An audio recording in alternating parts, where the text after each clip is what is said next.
오늘 말씀의 제목은 하나님 나라의 씨뿌림 두 번째입니다.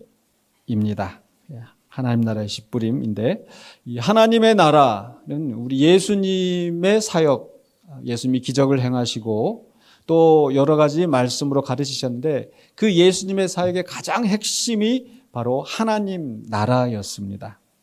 그래서 예수님께서 처음 사역을 시작하실 때도 선포하신 말씀이 마가복음 1장 15절에 무엇이었습니까? 하나님의 나라가 가까이 왔다. 하나님 나라가 가까이 왔다라는 것으로 시작하셨고, 또 사도행전 1장에 보시면 예수님께서 제자들과, 부활하신 예수님께서 승천하시기 전에 또 40일간 제자들과 함께 있으셨는데, 그때도 제자들과 나누신 말씀이 바로 하나님 나라의 일들을 이야기하셨습니다. 그래서 예수님의 사역의 가장 핵심에 있는 이 하나님의 나라의 메시지를 예수님께서 항상 선포하시고 가르치시고, 또 예수님께서 병자를 고치시고 귀신을 쫓아내셨던 이 일들도 바로 이 하나님의 나라의 권세를, 하나님 나라가 주시는 자유하심을 맛보는 그런 기회였습니다. 그래서 지난주 본문에서 이제 앞서 마가복음 4장 1절로 20절에서 예수님은 하나님의 나라를 비유로 설명하셨는데, 특별히 씨 뿌리는 비유로 말씀하셨죠. 어떤 씨는 길가에 뿌려진 씨, 어떤 씨는 돌밭에, 어떤 씨는 또 가시떨기에 뿌려진 이 씨들이 그 상황의 환경의 여러 가지 문제들로 인해서 씨를 맺지 못하거나, 또는 그 씨를 맺기는 맺었지만은 금방 죽어버리거나, 또는 자랐지만은 이제 기운이 막혀서, 가시떨기에 기운이 막혀서 열매를 맺지 못하는 그런 그 상황이 있었습니다. 그러나 좋은 땅에 뿌려진 그 씨앗들이 30배, 60배, 100배의 결실을 맺었다라고 이것을 말씀하시면서, 바로 말씀이 뿌려지는 것이 바로 하나님 나라의 역사의 시작이다. 그리고 또 그 말씀을 우리가 어떤 마음으로, 어떤 태도로 듣느냐에 따라서 그 열매가, 그 결과가 달라진다는 점을 우리에게 가르쳐 주셨습니다. 그리고 오늘 이제 본문 말씀에서 이제 21절로 마지막 21절로 34절까지 말씀을 이제 살펴보려고 하는데, 여기에서도 역시 하나님 나라의 비밀을 우리에게 말씀하시면서 세 가지 비유로, 특별히 씨 뿌리는 또 씨와 관계된 그런 말씀을 이어가십니다. 오늘 말씀 속에서 예수님은 바로 하나님 나라가 어떤 것인지, 또 특별히 하나님 나라가 성장한다라는 그 원리에 대해서 가르치시고 있으십니다. 사실 우리는, 저도 여러 번 설교 가운데서 그렇게 선포하였습니다마는, 바로 하나님 나라가 이미 예수 그리스도의 초림으로, 예수 그리스도께서 처음 오실 때에 이미 하나님 나라가 성취되어졌다. 구약 성경에서 하나님께서 계획하시고 예언하셨던 그 하나님 나라가 바로 예수 그리스도 오심으로 이미 이 땅 위에서 성취되었고 진행 중이다라는 말씀을 드렸습니다. 그런데 실상 우리의 삶 속에서 우리 주변을 바라보면 하나님 나라가 성취되었다고 하지만, 사실 우리가 피부로 그렇게 느껴지게, 우리 눈으로 볼 수 있게 그렇게 체감되어지지는 않는 것 같습니다. 정말 하나님 나라가 이 땅에 이루어졌으면 왜 이런 일들이 여전히 일어나고 있고, 곳곳에서 전쟁과 또 많은 부정과 부패, 또 우리 주변에서 크고 작은 그런 억울한 일들, 안타까운 일들, 이런 일들을 우리가 보게 됩니다. 과연 하나님 나라가 이루어졌을까? 우리 자신만 돌아볼 때는 또 어떠합니까? 우리는 하나님 나라의 백성이 되었다, 하나님의 자녀가 되었다 라고 우리는 믿고 또 신앙생활을 하고 있는데, 과연 내 인생이 그렇게 남들 보란 듯이 내놓을 만큼 그렇게 뚜렷한 어떤 것을 성취를 했는가? 어쩌면 많은 시간이 지나고 이제 또 은퇴하고 이제 이렇게 내 인생을 고하는 것이 아닌가? 과연 내 인생에 남긴 것이 무엇인가? 무엇이 남았는가? 어떻게 보면 허무하기도 하고, 참 옛날엔 그렇게 꿈도 많고 이루고자 하는 그런 욕심도 많았는데, 이제는 뭘 하기도 너무나 약한 것 같고, 그동안의 나의 삶도 뭔가를 이뤄낸 것이 없는 것처럼 그렇게 느껴지기도 합니다. 그런 문제들을 우리가 오늘 말씀 속에서 예수님께서 가르쳐 주시는 이 하나님의 나라의 원리에 대해서 우리가 살펴보면서 그 문제에 대한 답을 우리가 함께 찾고자 합니다. 예수님이 세 가지 비유를 말씀하시는데 저는 그 세 가지 비유의 말씀의 가장 핵심적인 그 단어로 한번 정리를 해보았습니다. 첫 번째로는요, 21절로 25절에서 예수님께서 등불의 비유를 드시는데 거기에서는 우리가 핵심 단어가 바로 계시입니다. 나타내는 거, 드러내는 거.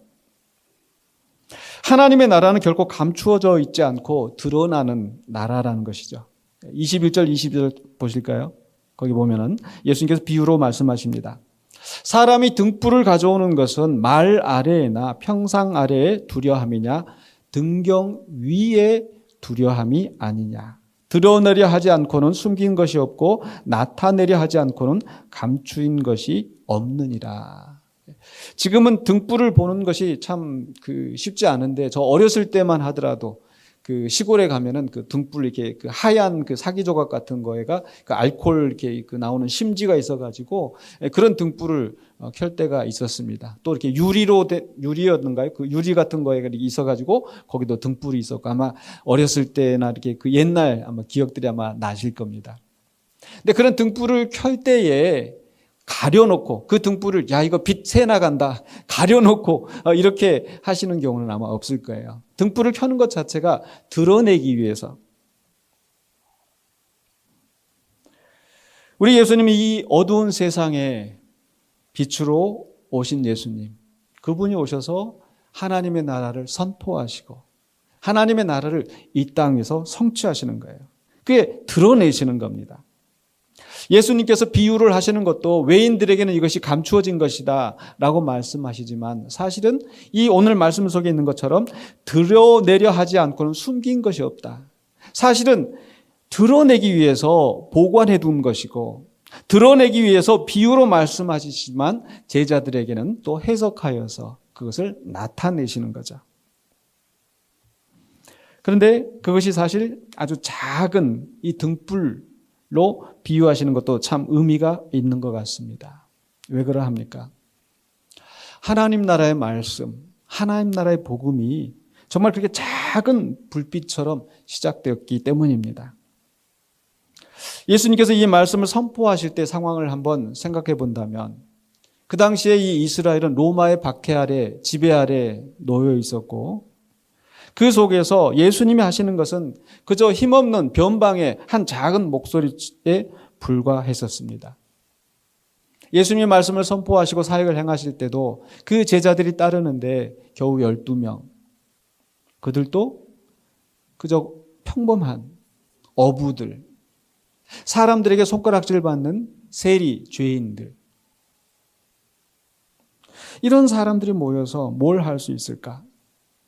오늘 우리가 지금까지 살펴본 말씀 속에서 예수님께서 귀신을 쫓아내고 병자를 고치실 때에 많은 무리가 몰려들었다고 하지만 그들이 정말 예수님의 진정한 그 뜻을 이해하고 예수님과 함께 끝까지 충성하면서 그 놀라운 역사를 이루었던 그런 무리가 아니었습니다. 그저 현실적인 문제 해결을 받으려고 예수님 앞에 나온, 그리고 잠시 어려움만 있어도 흩어져 버리는 그런 오합지졸과 같은 그런 무리였습니다. 그 속에서 예수님이나 또 예수님을 열심히 따르는 제자들은 또 그만큼 외롭고 힘든 시간들을 보내야 했습니다. 이러한 현실 속에서 하나님의 나라는 감추어진 것처럼 힘이 없는 것처럼 보였을 것입니다. 지금도 어떻게 보면 마찬가지 아니겠습니까? 이 세상의 연예인들이나 또 정치하는 사람들이나 보면은 그죠? 그들이 가는 곳에 많은 사람이 몰려들고 많은 사람들이 추앙하고 방송에 나오고 큰 소리를 떠들면서 그러나 교회는 너무나 약해 보이고 우리가 가진 신앙은 뒤떨어진 것처럼 보입니다. 말씀에 순종하여서 어떻게든지 의롭게 살아보려고 정직하게 살아보려고 애를 쓰지만 내가 하는 이 행동은 그저 감춰져 있는 것처럼 어떤 변화도 일으키지 못하고 그저 사라진 것처럼 보입니다. 그러나 예수님은 말씀하십니다. 하나님의 나라는 감추어진 것 같지만 감추어 놓은 것이 아니라 드러나기 위해 준비하는 것이다. 마치 씨앗이 흙 속에 뿌려져 있을 때 감춰져 있는 것 같지만, 그대로 사라져 있는 것 같지만 그 속에서 생명이 움트는 것을 준비하는 것처럼 하나님의 나라는 조용히, 그러나 반드시 드러나도록 역사합니다. 그런데 그런 하나님의 나라의 역사가 시작되어질 때 마치 등불이 비춰지지만 모두에게 똑같은 효과를 내는 것 같지는 않습니다. 즉 어떻게 그 등불을 대하는가. 아무리 등불이 비춰도 그늘에 가려져 있으면 그 빛이 비치지 않는 것처럼 하나님의 복음이 말씀이 선포되어져도 내 귀를 닫고 내 마음을 닫고 그 말씀을 배척한다면 그 빛의 효과를 볼 수가 없는 거죠. 그럼에도 불구하고 이 하나님 나라의 역사는 작은 등불처럼 시작합니다. 저는 예수님께서 이 하나님 나라를 말씀하실 때 등불로 비유하시는 것이, 어쩌면 예수님께서 이 하나님 나라의 그 압도적인 권세를 생각할 때 천둥 번개처럼, 만약 그렇게 했더라면 많은 사람들이 많이 보고 한꺼번에 전율을 일으키면서 변화를 일으키지 않았을까? 그러나 하나님의 나라는 그렇게 천둥 번개처럼 극적이고 놀랍게 즉각적으로 드러나는 것이 아니라 점진적으로, 또 그것을 어떻게 받아들이냐에 따라서 영향이 나타나는 그런 방식으로 드러난다는 것이죠. 그렇기 때문에 그 말씀을 우리는 어떻게 듣는가, 어떻게 받아들이는가, 그게 굉장히 중요합니다. 그래서 예수님께서 그 다음에 이 등불의 비유를 말씀하시면서 등불을 드러내기 위해서, 하나님 나라를 드러내기 위해서 내가 지금 이 사역을 하고 있다, 이 말씀을 하신 다음에 우리에게 뭐라고 말씀하십니까? 24절과 25절에 또 이르시되 너희가 무엇을 듣는가 삼가라. 너희가 듣고 있는 이 말씀이 무엇인지, 너희가 보고 있는 이 현상이 무엇인지 주의 깊게 받아들여야 된다는 거죠. 너희의 헤아리는 그 헤아림으로 너희가 헤아림을 받을 것이다. 이 말씀을 하찮게 여기고 하찮게 흘려보낸다면 너희들도 그렇게 하찮게 여겨질 것이고, 이 말씀을 귀중하게 받아들이고 그 말씀에 순종하며 살아갈 때 너희도 귀히 여김을 받을 것이다라고 말씀하시는 거죠. 더 받고 있는 자는 받을 것이요 없는 자는 그 있는 것까지도 빼앗기리라. 우리 하나님의 나라는 바로 우리가 어떻게 듣느냐에 따라서 그 작동이 달라질 수 있습니다. 지난주에도 제가 말씀드린 것처럼 하나님의 나라는 어떤 것이다? 하나님의 통치가 이루어지는 것이다. 하나님의 통치가 어떻게 이루어진다고요? 하나님의 말씀이 우리에게 뿌려질 때에. 왕이신 하나님이 다스리는 나라이기 때문에 그 왕의 말씀을 그 백성된 우리가 어떻게 듣고 어떻게 그 말씀에 순종하느냐, 그게 중요하다는 거죠. 그래서 우리는 한번 우리 자신을 돌아볼 필요가 있어요. 우리 말씀을 어떻게 듣는가? 그저 습관처럼, 그저 스쳐 지나가는 그런 말씀으로 듣는 것인지, 아니면 정말 하나님 나라의 역사가 내 안에 뿌려졌고, 그래서 이 말씀을 하나님 나라의 관점에서 이해하고 해석하고 내 삶 속에서 어떻게든지 뿌리를 내리고 열매를 맺는 그런 열정을 가지고 우리는 말씀을 듣고 있는지 우리 자신을 돌아봐야 합니다. 말씀은 드러나기 위해서, 하나님의 나라는 드러나는 나라입니다. 그래서 첫 번째 핵심 단어는 계시. 두 번째 핵심 단어 26절로 29절에서 예수님의 두 번째 비유에서는 바로 성장이라는 것을 우리에게 말씀하십니다. 하나님의 나라는요, 잘하는 거예요. 26절 27절입니다. 또 이르시되 하나님의 나라는 사람이 씨를 땅에 뿌림과 같으니 그가 밤낮 자고 깨고 하는 중에 씨가 나서 자라되 어떻게 그리 되는지를 알지 못하느니라. 우리가 알지 못하는 사이에 그 씨는 싹을 틔우고 자라고, 우리가 알지 못하는 사이에 하나님이 성장시키시는 거죠. 이 식물도 그러하지 않습니까? 제가 예수님께서 씨 뿌리는 비유를 많이 하다 보니까 저희 집에서도 이 옥상에 이 텃밭에 뭐 조그마한 것들이지만은 또 그런 경험들이 많이 떠오르게 됩니다.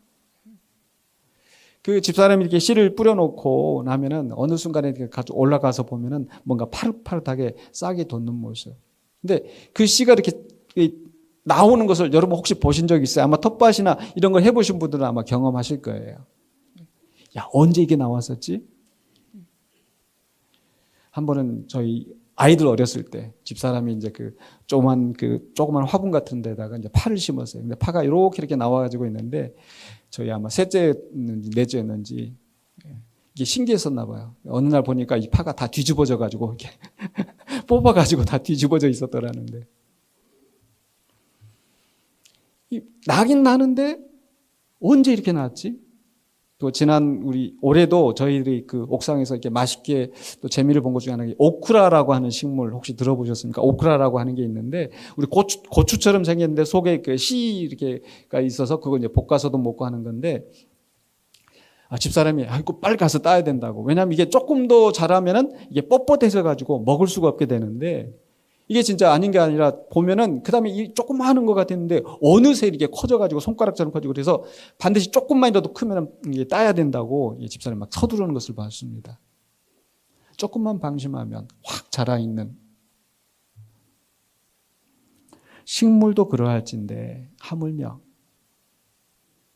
우리가 식물을 키우는 게 아니고 그 식물을 자라나게 하시는 분은 하나님이다.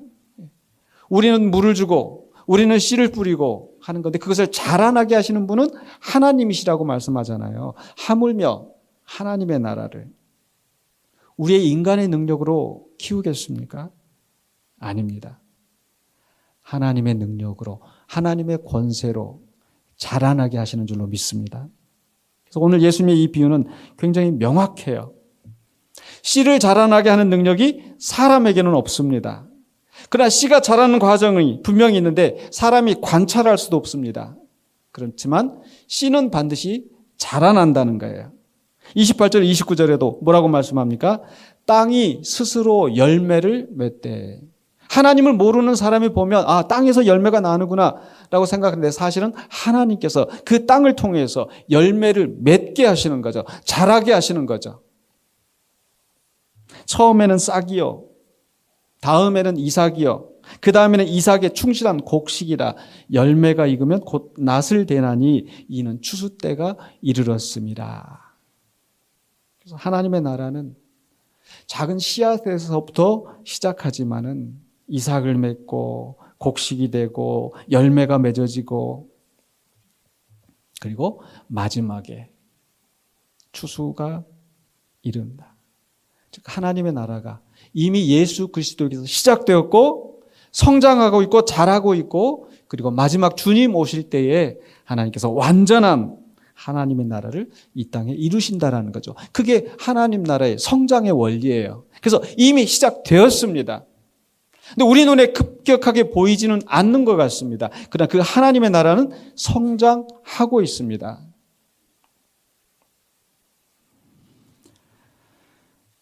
예수님께서 이 말씀을 선포하실 때 상황 말씀드린 것처럼 하나님의 백성이라고 하는 이스라엘이 로마의 지배 아래 놓여 있고 이교도의 그 풍습을 따라야 되고 그런 속에서 기독교는 그 유대인들보다도 더 작은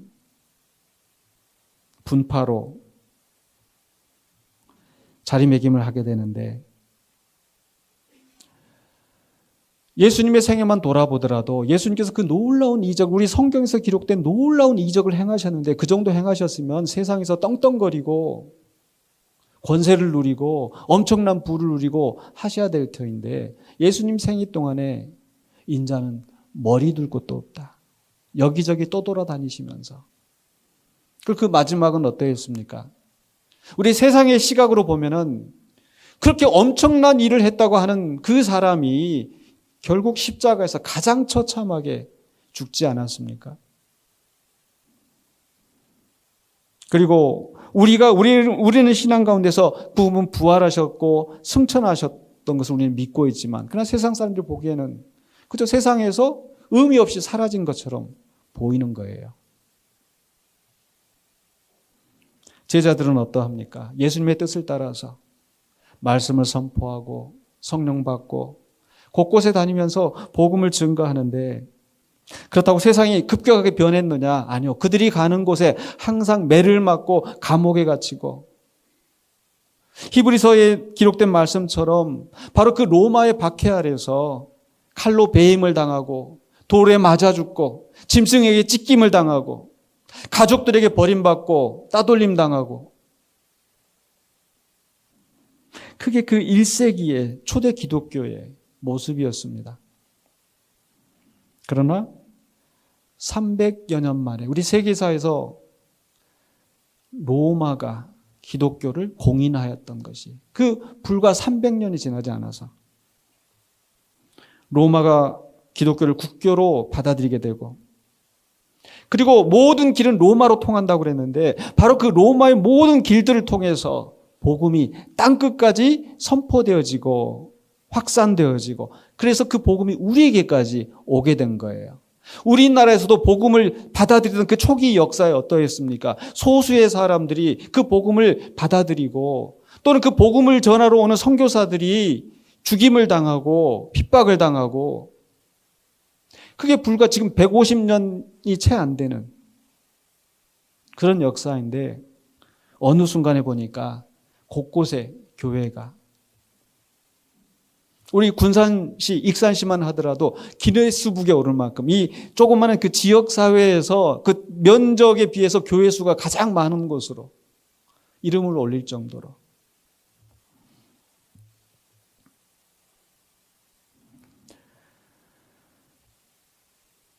그런 하나님 나라의 성장의 역사가 진행되고 있다는 거예요. 그런데 사실 우리가 눈에 직접 보이지는 않는 것 같습니다. 그 속에서 물론 인간의 역할이 분명히 있죠. 씨를 뿌리는 것도, 물을 주는 것도, 거름을 주는 것도. 그러면서 자고 깨고 시간이 지나는 동안에 어느덧 그 씨가 싹을 내고 열매를 맺고 추수할 때가 되는 것처럼 때가 차면 하나님께서 거두실 줄로 믿습니다.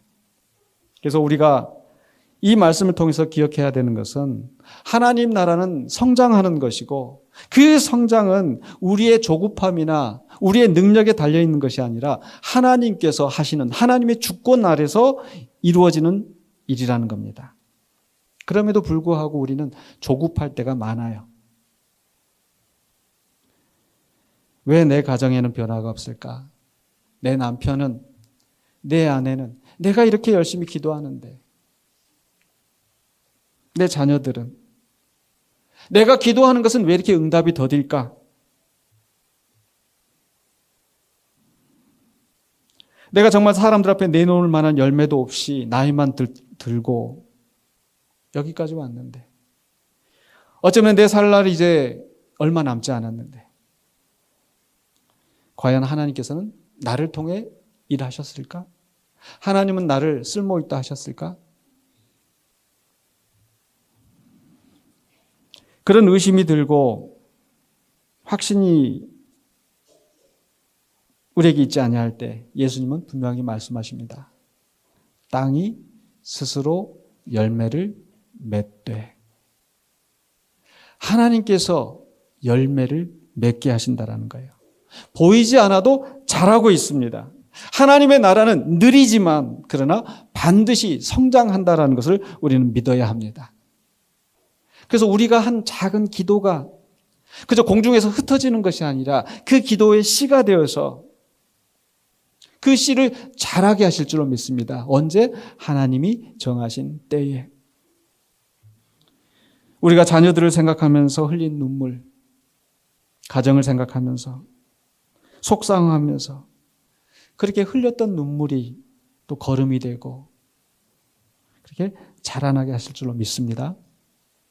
또 우리가 말씀을 붙잡고 정직하게 살아보기 위해서 했던 작은 행동 하나하나, 그저 세상 사람들처럼 편한 대로 자기 욕심대로 살지 않고 마음의 찔림을 받아서 그렇게 지키려고 했던 그 정직함, 직장에서 억울한 소리를 당하면서 그래도 정직하게, 거룩하게 살아가기 위해서 노력했던 하나하나의 그 일들을 하나님께서 기억하시고 땅이 스스로 열매를 맺도록 자라나게 하실 줄로 믿습니다. 보이지 않아도 자라고 있습니다. 하나님의 나라가 하나님의 시간에 결실을 맺도록 자라게 하실 겁니다. 첫 번째 키워드는, 첫 번째 핵심 단어는 계시. 두 번째는 뭐였어요? 성장. 마지막 세 번째로는요, 확장이라고 이름을 붙였는데, 하나님의 나라는 커지는 나라예요.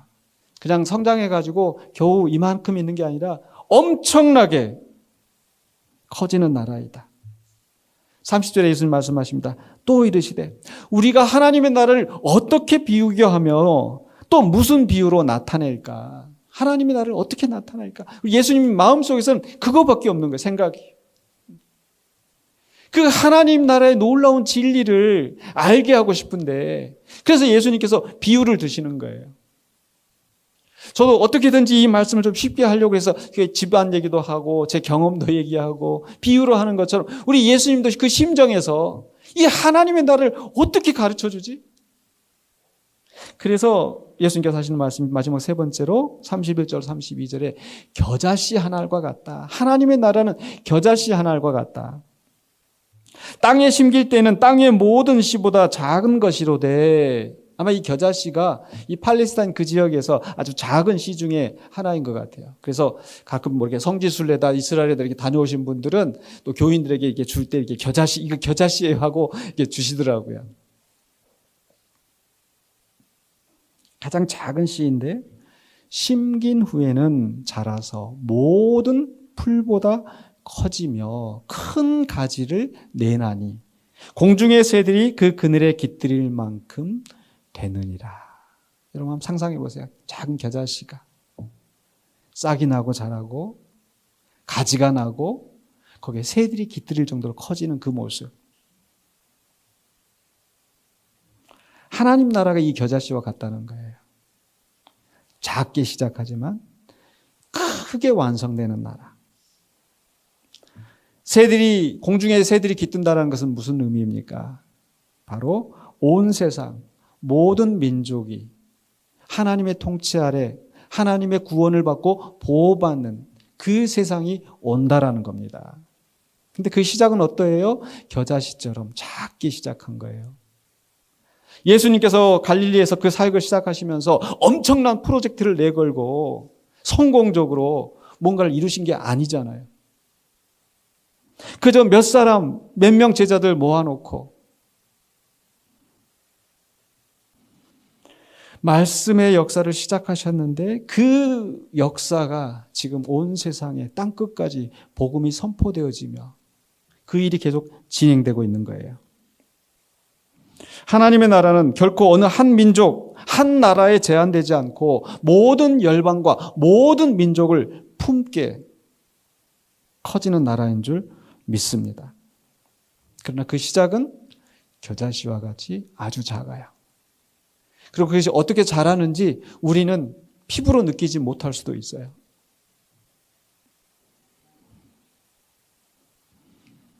그렇기 때문에 우리는 그 믿음 안에서 행하는 우리의 모든 일들이 지금은 아주 작아 보여도 그것이 바로 하나의 씨앗을 심는 것이고 그것이 하나님 나라의 큰 역사로 성장하게 된다는 것을 믿으시기 바랍니다. 우리의 작은 기도, 매일매일 그저 하는 작은 기도인 것 같지만 그것이 큰 열매로 우리의 작은 섬김이 내가 이까짓 거 한다고 해서 그게 무슨 큰 일이 일어날까? 아니요.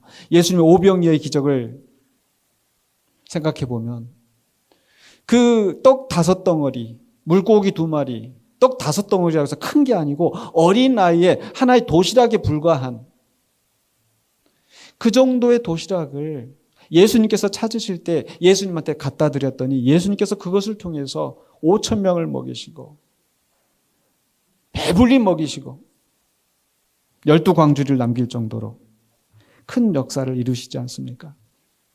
그래서 우리의 작은 섬김, 그저 우리의 작은 헌금, 작은 헌신, 주님의 말씀에 순종하는 내 작은 노력, 내 작은 몸짓이 결국 큰 나무로 자라서 다른 사람을 품고 하나님 나라의 확장의 역사를 이루어 가실 줄로 믿습니다. 그래서 누군가 그 안에 깃들일 수 있는 안식처가 된다라는 거.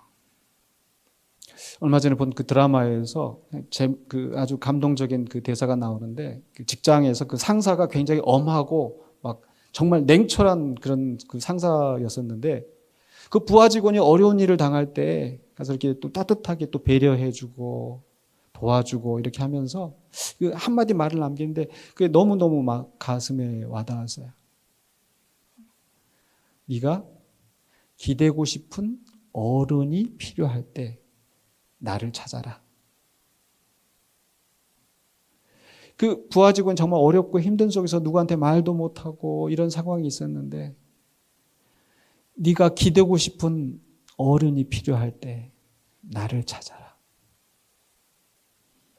여러분, 우리가 그런 사람이 될 수 있다면 얼마나 좋겠습니까?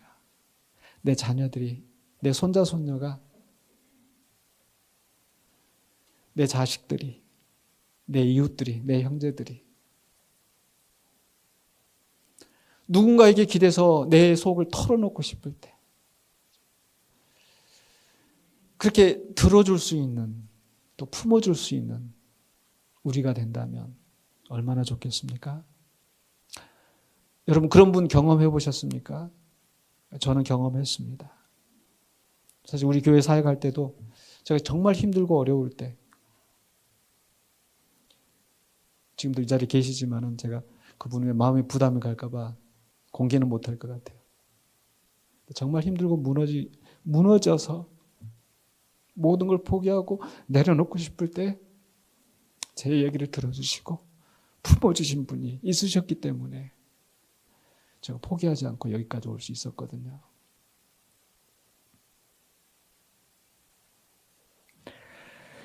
삶의 어려움에 부딪혀서 극단적인 선택을 하는 사람도 그 마지막 순간에는 누군가에게 전화를 해서, 야, 친구야, 엄마, 형, 그때 그렇게 품어줄 수 있는. 그래서 지금 우리가 뿌리는 작은 기도의 씨가, 작은 사랑이, 작은 배려가 그렇게 자라나서 누군가 그렇게 위급한 상황에 있을 때 품어줄 수 있는, 그게 하나님 나라의 역사인 줄로 믿습니다.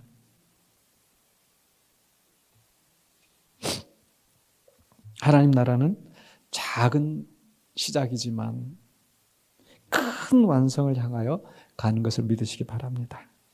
그래서 우리의 작은 순종도 하나님 나라의 확장에 기여한다는 사실. 우리는 작은 일에 참여하지만 하나님은 그 일을 통해서 하나님의 큰 나라를 이루실 줄로 믿습니다. 이 말씀을 정리하려고 합니다. 그럼 오늘 말씀 속에서 예수님께서는 하나님 나라를 우리에게 가르쳐 주시는데, 하나님 나라는 어떤 나라입니까? 드러나는 나라이다. 계시. 하나님 나라는 어떤 나라예요? 자라는 나라예요. 성장. 하나님 나라는 어떤 나라예요? 확장이에요. 모든 것을 품고 수용할 수 있는, 작게 시작하지만 크게 완성되는, 온 세상을 구원하시는 하나님의 역사를 이루시는 나라예요. 그 하나님의 나라가 지금도 내 삶에서 진행되고 있고 드러나고 있고 자라고 확장되는 줄로 믿습니다.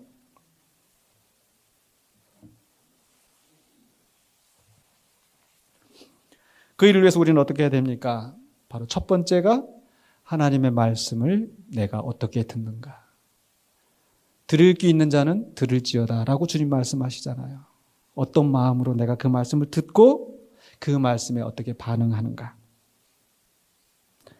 두 번째는 그 말씀에 반응하여서 오늘 나의 사명을 성실하게 감당하는가.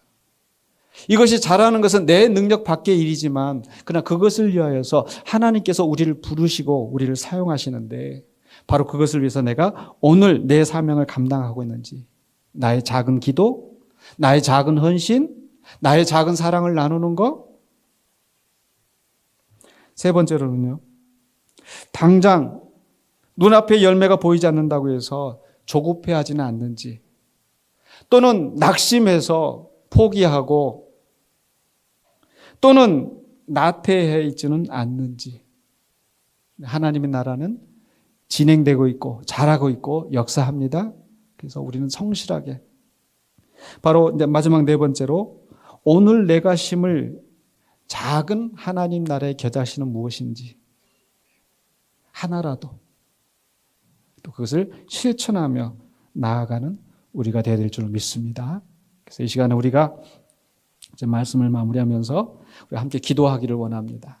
그래서 오늘 들은 말씀, 하나님 나라가 내 안에 뿌려지고 또 그 하나님의 나라의 말씀이 나를 통해서 나를 변화시키고 내 주변을 변화시키고 확장되는 역사에 내가 할 일이 무엇인지, 오늘 해야 될 일이 무엇인지, 또 매 순간순간마다 그 하나님의 나라를 바라보면서 나의 사명을 감당하게 하옵소서 하고, 내가 기도를 심고 봉사를 심고 섬김을 심고 사랑을 심고 정의를 심고 공의를 심고 그런 일들을 우리가 실천해 나가길 원합니다라고 내 입술로 직접 하나님 앞에 고백하면서 하나님 앞에 나가길 원합니다. 기도하십시다.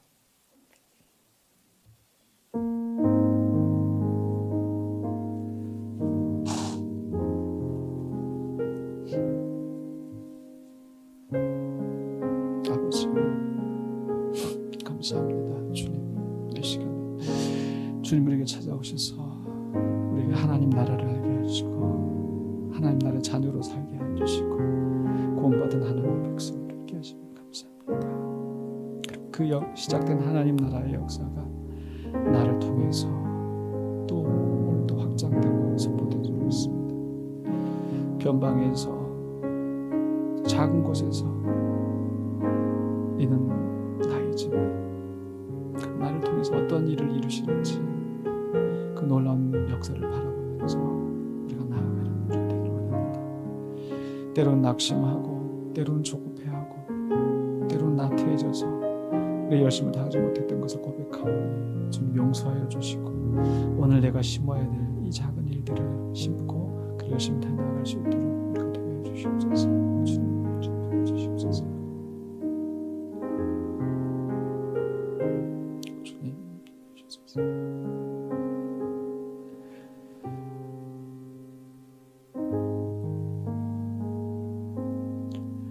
사랑해 주님 은혜를 감사합니다. 오늘 우리에게 밝히 보여주시는 하나님 나라의 비밀을 우리가 마음에 새기고 그 하나님 나라의 역사에 동참하는 우리가 되기를 원합니다. 비록 우리의 모습이 연약하고 어릴지라도 보잘것없고 작은 우리의 힘이지만 주님께서 사용하실 때 놀라운 역사를 이루실 줄로 믿습니다.